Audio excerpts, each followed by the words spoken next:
오늘은 쌍꺼풀 라인을 낮출 때 어떻게 하면 조금 더 효과적으로 낮추고 좋은 결과를 만들 수 있는지에 대해서 간단히 말씀드리도록 하겠습니다.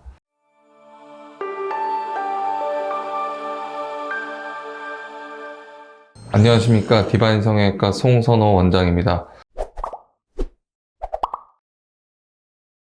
네, 여러 차례 눈 수술을 한 경우에 라인을 낮추기를 원하는 분들이 많은데요. 수술을 여러 차례 하셨기 때문에 흉터도 많을 수 있고 안쪽에 조직 유착도 심할 수 있어서 대부분 절개법으로 라인을 낮추게 됩니다. 이때 고려해야 될, 참고해야 될 5가지 주의사항이 있습니다. 먼저 첫 번째, 효과적으로 라인을 낮추기 위해서는 쌍꺼풀을 고정할 때 쌍꺼풀 고정점을 너무 높게 잡으면 안 됩니다. 안검판에 세로 폭이 정해져 있는데 흉터를 제거한 뒤에 원하는 크기의 라인으로 절개를 했다 하더라도 만약에 쌍꺼풀을 고정할 때 너무 높은 높이의 안검판에 고정을 하게 되면 당연히 쌍꺼풀이 원하는 만큼 낮아질 수 없습니다. 그래서 첫 번째는 쌍꺼풀의 고정점을 너무 높게 잡지 말고 원하는 높이에 잘 잡을 것.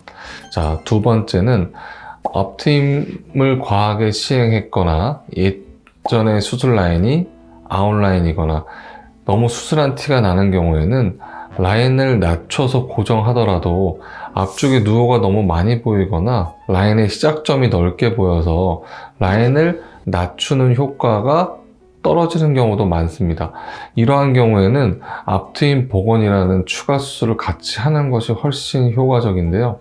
앞트임 복원을 같이 하게 되면 라인의 시작점도 조금 덜 보이게 되고, 만약에 기존의 앞트임이 너무 과하게 돼서 누오가 많이 노출되어 있고 흉터가 많이 보인다면 이 부분도 개선이 가능하기 때문에 라인을 낮출 때 앞트임 복원이 필요한 경우에는 같이 수술을 하는 것이 훨씬 라인을 낮추는 데 효과적입니다. 세 번째는 수술 중에 겉으로 보이는 흉터를 제거하는 디자인으로 당연히 수술을 시행했을 텐데 안에도 흉조직이 굉장히 많고 쌍꺼풀 수술이나 눈매교정 수술을 이전에 시행했던 경우에는 기존의 박리 범위가 안쪽에서 굉장히 넓습니다. 이 기존에 박리되어 있던 수술 범위를 똑같이 박리하면서 유착이 되어 있진 않은지, 안에도 다른 곳에 더 많은 흉조직이 있진 않은지 확인하면서 충분히 박리를 해줘야 조직이 부드럽게 움직이면서 내가 원하는 만큼, 라인을 낮춘 만큼 조직이 딸려 내려와서 덮어줄 수 있게 됩니다.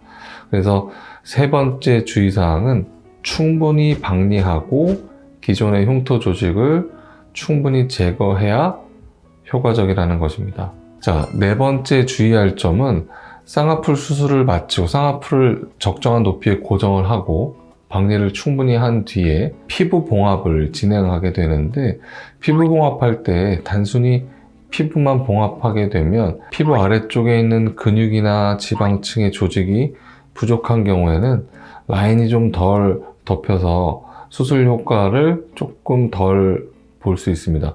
그래서 피부를 봉합할 때 중간중간 우리가 키수처라고 부르는데 피부와 피부 사이에 위쪽에 올라가 있는 지방 조직이나 근육 조직들을 같이 걸어서 충분히 쌍꺼풀 라인을 살짝 덮일 수 있게 도와주는 수술을 해주는 것이 중요합니다. 마지막으로 눈매교정 수술이 필요하다면 눈매교정 수술을 시행해 주는 게 훨씬 좋습니다. 눈매교정 수술은 안검하수가 있을 때, 조금 눈이 졸려 보일 때, 뜨는 힘이 약할 때 눈을 조금 더 잘 뜨게 만들어주는, 도와주는 수술이죠.